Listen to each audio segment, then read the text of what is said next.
Your pet would like to have a word with you. In fact, your dog, cat, bird, horse, fish, even bearded dragon would like to have an entire conversation with you.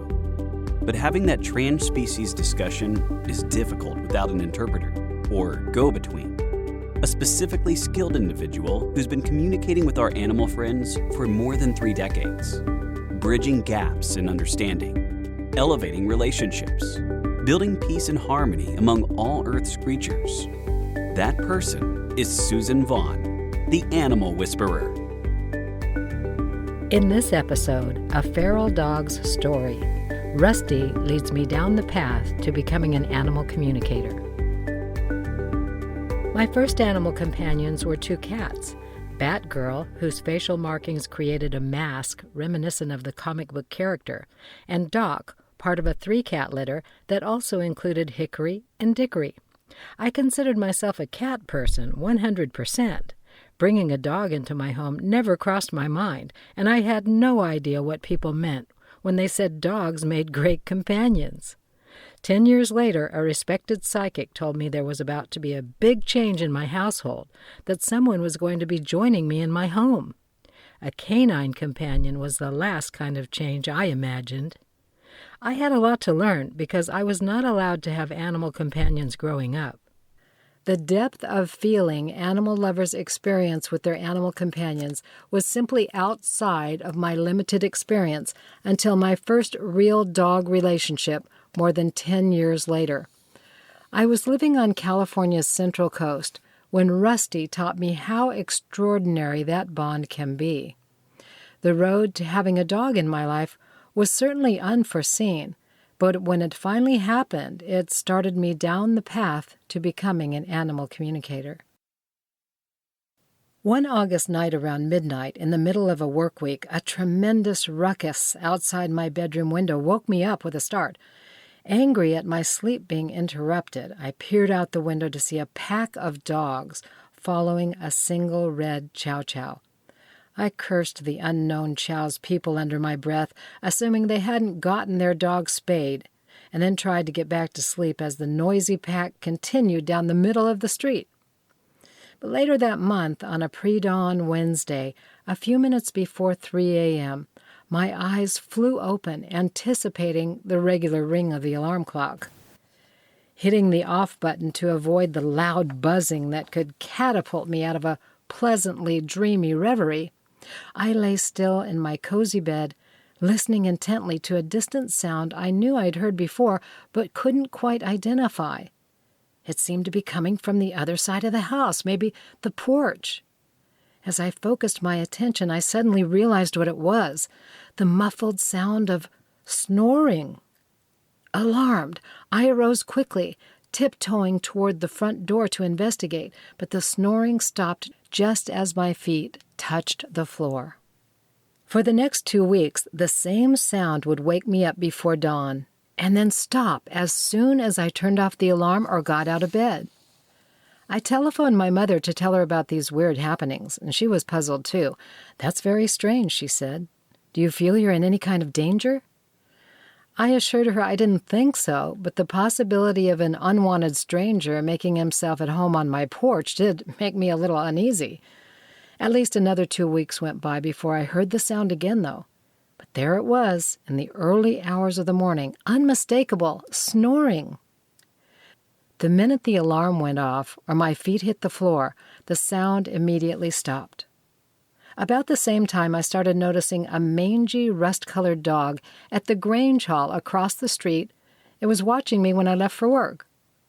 She started showing up every morning, keeping at least 50 feet between us at all times. Obviously a chow with her perky, bear-like ears, she had sprigs of hair poking out here and there, and the trademark black tongue. Her fur was matted, with big clumps missing, and she scratched constantly. She looked exhausted. The difficulty of her situation began to invade my thoughts, though. After about a week, her pitiful, drooping appearance finally got to me, so I bought 2 cheeseburgers on the way home from work and left them on the porch of the Grange Hall across the way. As I drove my car through the parking lot, I spotted the chow hiding in the bushes. After moving the cheeseburgers closer to her on the dirt, I got back in my car to watch. She was motionless. I drove home, parked my car, and went inside to my front window. The cheeseburgers stayed untouched. I walked across the street and opened the food up to further entice her with the smell, but she stayed hidden. I went back home and watched out the window to see if the skittish stray would venture out, and I waited a long time, finally giving up my window seat, resolving to check on her periodically instead. But the chow waited until dark before she stealthily sneaked up on those cheeseburgers and devoured them. Well, few people knew anything about the wild red dog when I inquired around the neighborhood. "I feed her sometimes," one soft-hearted animal lover told me. "Some people say her master was taken away to a convalescent home by ambulance. You know, chows are one-person dogs," he told me. "I'm sure she was reluctant to let anyone else take her." Well, plenty of people had tried. After contacting several animal rescue agencies, I learned that a number of workers had attempted to trap her, using food to try to lure her into different enclosures. But she was extremely wary and had eluded animal services officers for 2 years. One morning, I crept out of bed again, trying to find out where the mysterious snoring was coming from. The moment I looked out the front door, I saw the chow dart out from under my house and run across the street to the Grange Hall. Well, finally, I had discovered the source of the snoring. Each day after that, just before the alarm went off at 3, I listened for the familiar sound. But the dog was restless and always on guard, so I didn't hear her often. In fact, she had a way of disappearing. At times, I could look straight at her when she was across the street in the bushes and not see her at all. I'd caught glimpses of her only when she moved. I felt bad for her and began leaving food for her regularly across the street after I learned she was staying under my house. But I was careful not to leave it too close to home. Feeding her at the Grange Hall would tell her she didn't belong to me, I reasoned. I wanted to help her out, but I was a cat person after all, with no intention of owning a dog. In December, a new sound came from under the house, the playful growling of tiny pups. I could hear them through the floorboards only on occasion, and only when the red mama dog was out in the neighborhood. My heart melted for the struggling chow, whom I named Rusti. I had no idea if she was male or female at the time, so in those standoffish days before the pups came, I didn't know. So I started out by calling him or her that rusty-looking old dog across the street. Eventually, she responded to Rusti, and when I found out she was female, I reasoned that changing the spelling of her name to end with an I instead of a Y would be enough of a nod to her femininity. Well, vowing to help her as much as she would let me, I bought the best dog food available for a nursing mother, placing it directly under the house so she didn't have to forage far from home. I knew Rusti needed help surviving and nurturing her puppies, and I became committed to helping her at this most vulnerable time, hoping that maybe later on I could get her spayed so she might become adoptable. By mid-January, I calculated that the pups were about 5 weeks old. No longer content to stay under my small house, they began following their mother when she ventured out from under the house, much to her dismay and mine too. About the same time, a raging fever related to pneumonia engulfed me.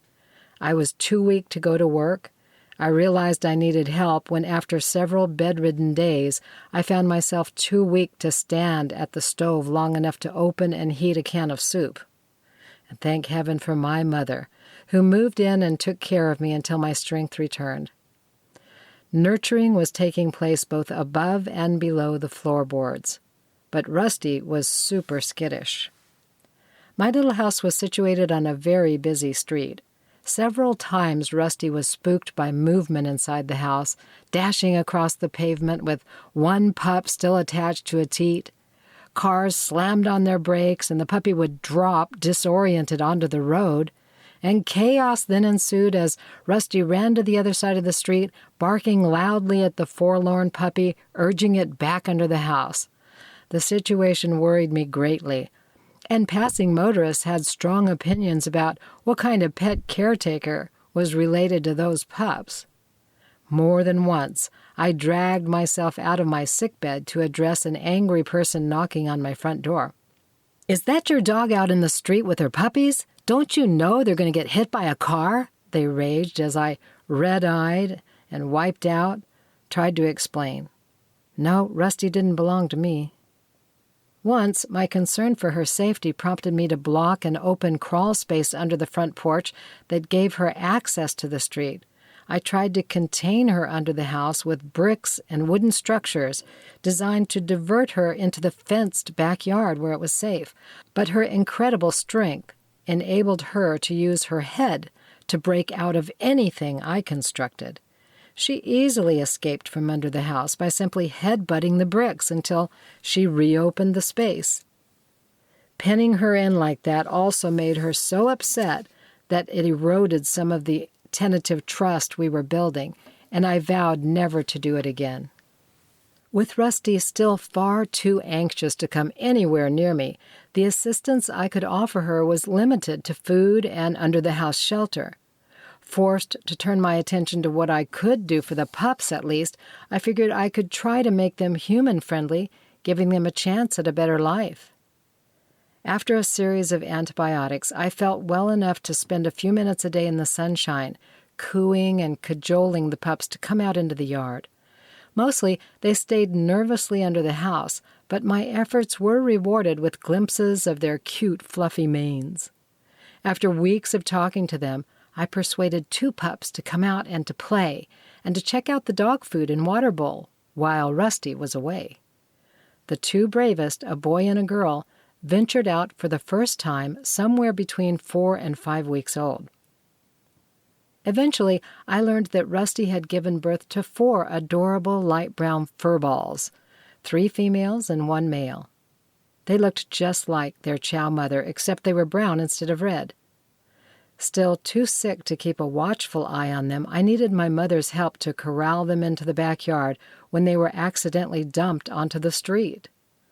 Bravely, Mom swallowed her fear, picked them up, and carried them to the backyard, where they scurried under the house. Back inside the house, Mom watched the haggard Rusti pace back and forth across the street. And that's when Mom fell in love with the dog for the very first time. I was hoping that I could at least keep the puppies safe for a few more weeks. At 6 weeks old, I reasoned I'd be able to find them homes. At about 5 weeks, 3 pups came out from under the house to play. The 3 little furballs were experimenting with eating and drinking from the bowl that I provided as a training tool, but the 4th pup, a girl, was nowhere to be found. When the puppies were 6 weeks old, I rounded up the male. He'd been promised to a woman who walked past the house several times a week and had spotted the litter peeking out from under the house. The woman wanted the boy, saying she planned to call him Bear. I screened her as an appropriate placement, made sure her husband was on board with the adoption, and handed little brown Bear over to a very happy couple. The 2 remaining puppies were taken to Animal Services and found homes immediately. What had happened to the 4th pup was a mystery. Although handing the puppies over was difficult, I breathed a huge sigh of relief because they were no longer endangered by cars on the busy road. Rusti's take on the situation was quite different, though. Returning to her hideaway and finding all of her children gone that evening put her in a state of panic. Inconsolable, she paced up and down across the street barking. She barked loud and long every night for a week until I was exhausted and unable to function at work. When I called Animal Services and requested their help, they informed me that they had been after the smart chow for over 2 years and had never been able to capture her. The dog would head out into an open field whenever their trucks approached.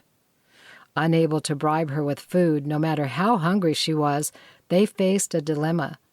The sheriff's department was taking over county animal services, and contracts with the individual cities meant limited service to the town where I lived. And new rules meant that unless the residents complained about an animal situation several times, no action was taken at all. But once I knew those rules, I called every day. And finally, Animal Services came out, shot Rusti with a tranquilizer dart, and took her away. After numerous irate citizen complaints and 2 years of trying to lure her into baited traps, the troublesome dog's capture made the paper. Quote, "Red Chow Ruckus ends with a dart," read the headline in the police beat section. The short article went on to describe her capture and the number of complaints she'd racked up over the years. Rusti was safe and off the street for at least a few days because, by law, Animal Services had to keep her 3 days in case someone wanted to claim her. However, on the 3rd day, she was scheduled for lethal injection. On day 2, I went to the shelter to see if I could move forward with my plan to pay for sterilization, making her more adoptable.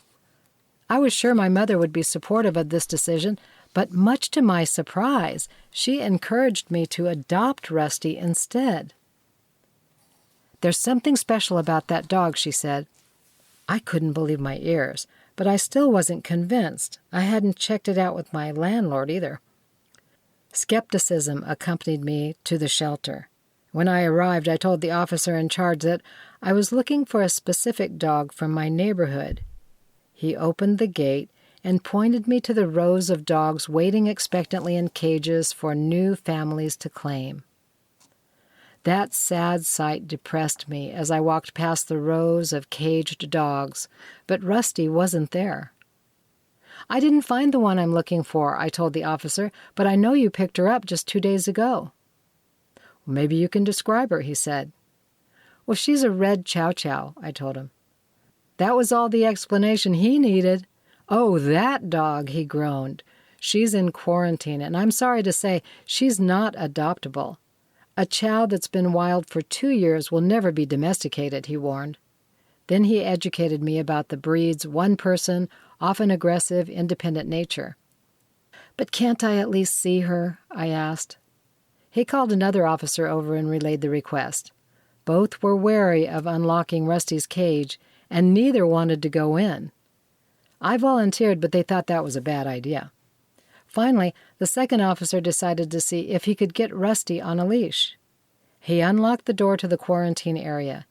Each cage had an outer area where food and water were offered, and a small inside area of cement walls where a dog could hide out. Although Rusti was the only dog resident in quarantine, she was hidden in the far reaches of the pen, where no one could see her. I approached the chain-link gate, reading the card placed outside her pen where the staff had taken notes. Quote, "Depressed, not eating," it said. There was still no dog in sight as we stood looking in, but as I began speaking to the officer, Rusti appeared, coming out of hiding as a response to a familiar voice. "Wow, that's the first time I've ever seen her react to anything or anyone," exclaimed the officer. As he went inside the cage, Rusti easily allowed him to put a leash on her, and he handed it over to me. Leading her to the fenced area where people became acquainted with potential new pets, I could tell Rusti was ecstatic to see me, the first familiar person, place, or thing she'd laid eyes on in 2 days on death row. As I sat down on the pavement, she licked my face and hair and searched frantically for a way out of the pen, but continued to come back to me. Amazing behavior, since she'd never even come within 20 yards of me before, even while I was feeding her. Shocked by her friendly behavior and armed with my mother's approval, I decided to try to adopt Rusti, even though Animal Services was against the idea. "I'll come back and get you tomorrow," I reassured her. Still, the staff was firm that this dog was not adoptable, but I had another card to play, an ace in the hole. The next day, I called the director of Animal Services. We'd become acquainted through several radio programs I had produced on animal adoptions and euthanasia, spay and neuter options, and other animal-related topics, so I called in a favor and convinced her to let me give Rusti's adoption a try. My landlord, a dog lover, also agreed to allow me to adopt her. When I checked Rusty out of doggy death row for good the next day, she was one happy dog. She obeyed simple commands immediately, knew how to walk on a leash, jumped right into the car, and she seemed to know that I had rescued her from doom. I hated the thought of being separated from her within hours of adopting her, but it would be a few more days before we could relax into our new roles at my house. Our first destination was the groomers, where help with Rusty's skin problems was top priority. And later that day, I handed her over to the vet for spaying. She was going straight from one cage to another, but even through all the unfamiliar handling, she never growled, snapped, or made an aggressive move toward the service providers. Rusty was groggy and still slightly drugged when I picked her up 2 days later and brought her home. She seemed shy and standoffish. I laid her gently in a warm, dark place in the house while she recovered from surgery. And when she was well enough, her first instinct was to head for the door, scratching on it to be let out. My complying told her she wasn't trapped, and within the hour she returned to scratch on the door to be let back in. Over the next several months, she used me as a safe refuge, hiding behind my legs when other people approached, especially men. The smaller-than-normal red chow had plenty of issues from living on the street. She was afraid of people, garden hoses, doorways, and loud noises, and cautious about food, even when it was me doing the feeding. For the first 5 years she lived with me, she never ate her food until I went to bed. She somehow knew to scratch on the door to be let out, and from the very first day she was fully house-trained. Rusty prompted my first encounter with a pet psychic who appeared on my weekly television program, The Suzan Vaughn Show, which I produced and hosted after finishing my daily radio duties. This guest encouraged me to tell Rusty that I would take care of her for life, which I did. At the prompting of the pet psychic, I also explained to her that her puppies had gone to happy homes. She seemed much calmer and less jumpy after that. 2 months after Rusty came to live with me, we were sitting together on the porch when a woman I'd never seen before pulled up in a pickup truck. "I just thought you'd like to know," she called out. "I took a puppy that was wandering around in the street in front of your house a few months ago. She's turned out to be a wonderful asset to my ranch. She fits right in with my other dogs and is a hard worker." Relieved, I thanked the woman for letting me know and shared the information with Rusty. Her 4th pup had also found a good home. As the years went by, Rusty traveled a long way down the road to domestication, even though she still hid behind me sometimes. After 8 years, she started eating her dinner soon after I put it down, but not until I left the room. After 9, she let me watch. But even after a decade, she still trotted quickly to the other side of the yard when I pulled out the garden hose, and still rushed through the suspicious doorways quickly, lest the door be shut on her. She was prone to hide under a desk if she knew it was time for a bath or if the vacuum was being used, but I soothed her fears with kind words and gentle petting, and she eventually came around. Always regal, she never jumped on people or offered unsolicited tongue baths. And now I could easily identify the sound of snoring at the foot of the bed. It was no longer alarming, but comforting. It meant that Rusty was nearby, sleeping safely, deeply, soundly. Before she came to live with me, I thought I felt secure, but the measure of personal safety I felt after her arrival increased exponentially in the cradle of her soft snoring. I knew she would give her life to protect me. Rusty taught me the true meaning of companion animal. Her love was unconditional, and she was a shining example of many of the virtues I'm still working on to claim as my own. My deep love and respect for her, the results I witnessed from the pet psychic who helped us early on, and my desire to pass the inspiring gift of an animal's love on to others opened a door for me. And later on, when I cried out for guidance in finding a livelihood that would both inspire me and help others, these feelings and events created my vision for the future. the facilitation of the bond between humans and animals for the highest good of all concerned. Some see the work I do as a scam. It's not easy being on the cutting edge of bringing this kind of ancient communication back to the public mind. But it's real, and it works to create greater harmony in the lives of people and their animal companions. The Osho Zen Tarot says, when we find no support among others for our deeply felt truths, we can either feel isolated and bitter or celebrate the fact that our vision is strong enough even to survive the powerful human need for approval of family, friends, or colleagues. Reverence for all life. That's where the animals led me on my evolutionary journey. The purpose of life is to evolve, and the animals I've met have boosted me up a few rungs on the ladder that leads to a higher level of compassion and understanding, especially Rusti. My beloved Rusti died on the day I embarked alone on a full-circle move from the Olympic Peninsula of Washington State, back home to California's Central Coast, back to the place where we had found one another. I knew she wouldn't make the trip physically. She told me so. "Girl," I said, "I can see that 2 of your legs aren't working very well. Your ankles are shot. You're having a hell of a time getting comfortable at all, and I can't deny I'm smelling the death breath. When you're ready, please make a small deposit inside the house, and I'll take it as a sign that the time for you to move on has come." 2 weeks later, she did just that in the hallway.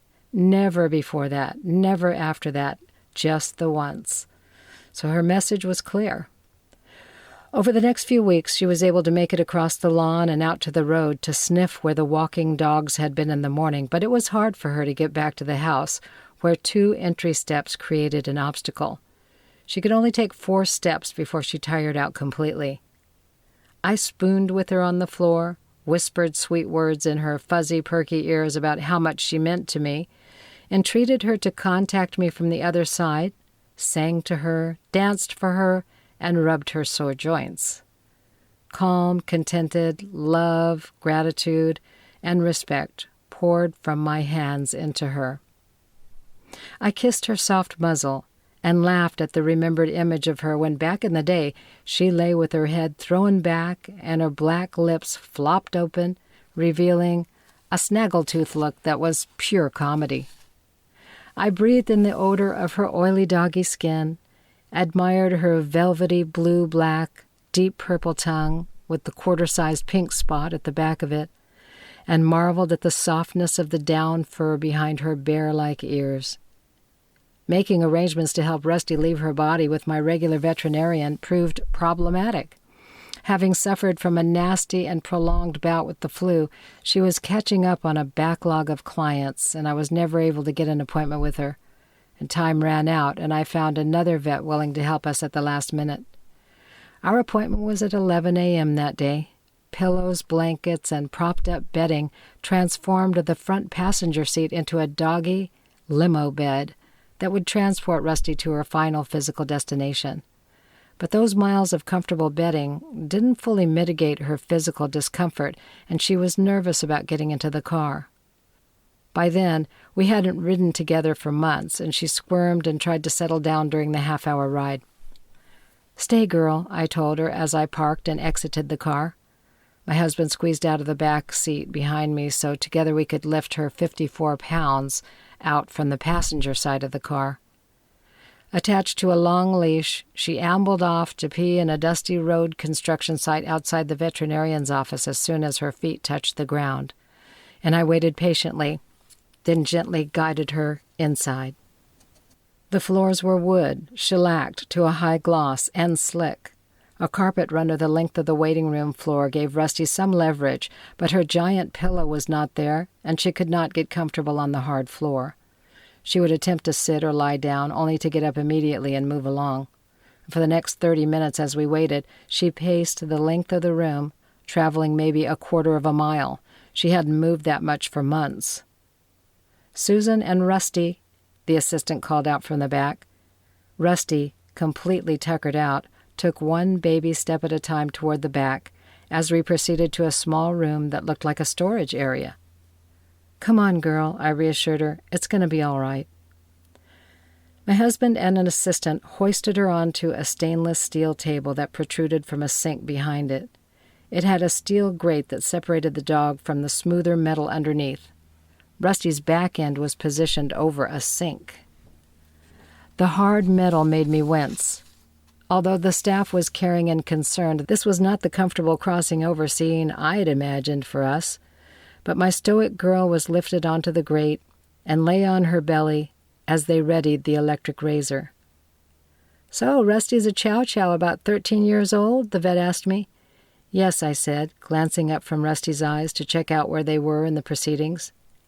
The vet's assistant shaved a small place on Rusti's forearm and searched for veins. "She looks fantastic. It's really a testament to how you've cared for her," the vet said kindly. The assistant inserted a shunt.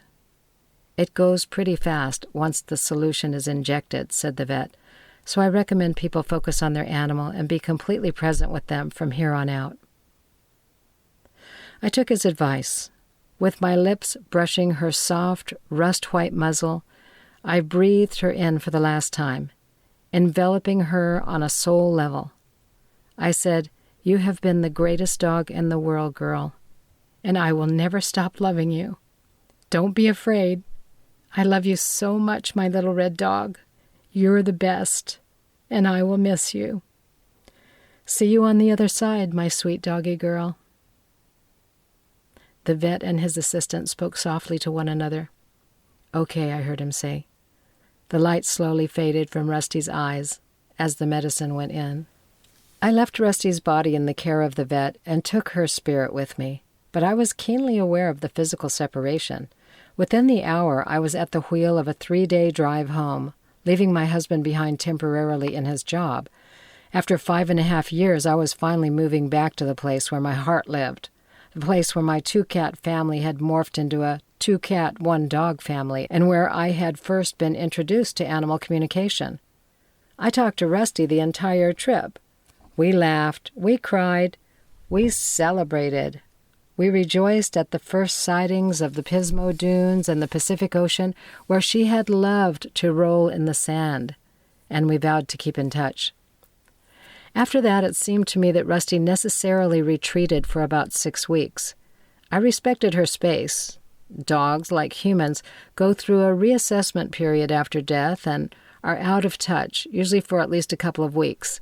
Then their ability to communicate can be assisted by a myriad of heavenly helpers, or sometimes they're skilled enough to communicate themselves after death. Rusti didn't stay gone forever, though. My girl eventually reappeared as a happy puppy in my dreams.